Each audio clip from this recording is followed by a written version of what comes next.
My name is Melissa and I'm 23 years old. Like at least 25% of the female population, I have had a miscarriage. My first two miscarriages occurred at the ages of 18 and 19.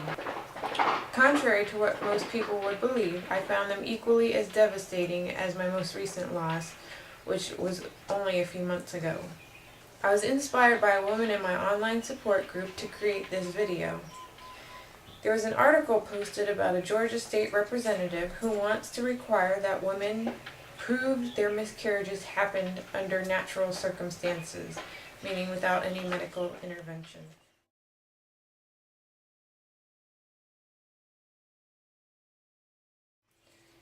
Most may think that he does not have a leg to stand on. However, that is no reason to sit quietly and do nothing about it. Like I told my husband, remember how many people were appalled that George W. Bush was reelected? Not that I'm taking a stance on that. I'm just remarking on how astonished people were. So we're all writing letters to our state representatives telling them our stories. In addition to writing letters, it's time for us to step out.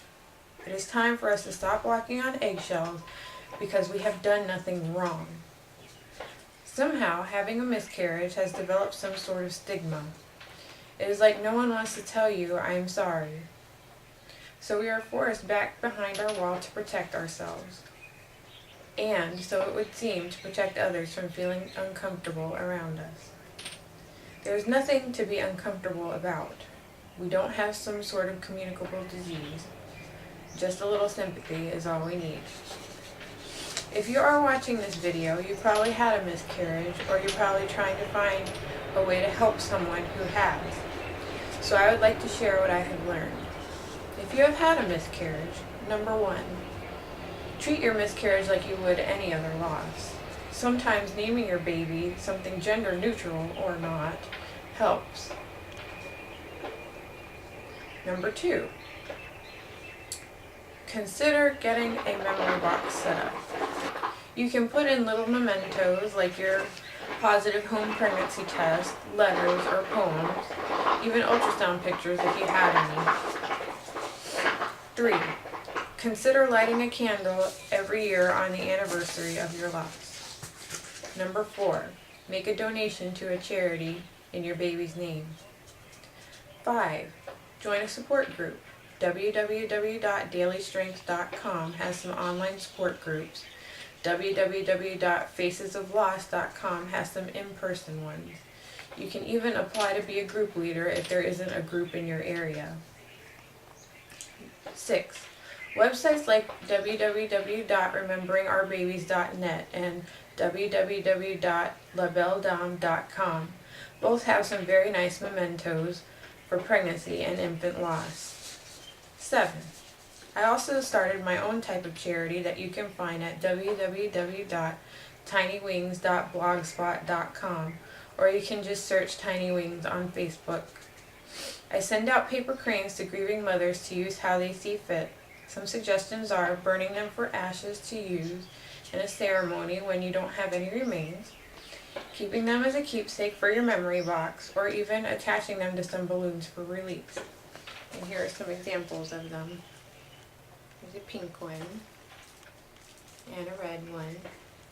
And I also made this necklace in memory of my 3 losses. If you know someone who has had a miscarriage, number 1, have some empathy. Try to put yourself in their shoes.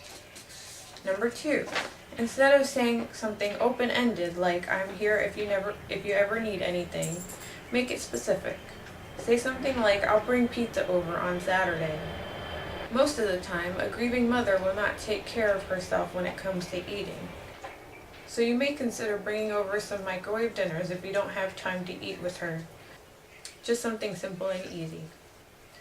3, consider buying her a memory box, or at least suggest that she get one. 4, talk about her baby. Use her baby's name if she has one picked out. It's a safe bet that her baby is never far from her mind.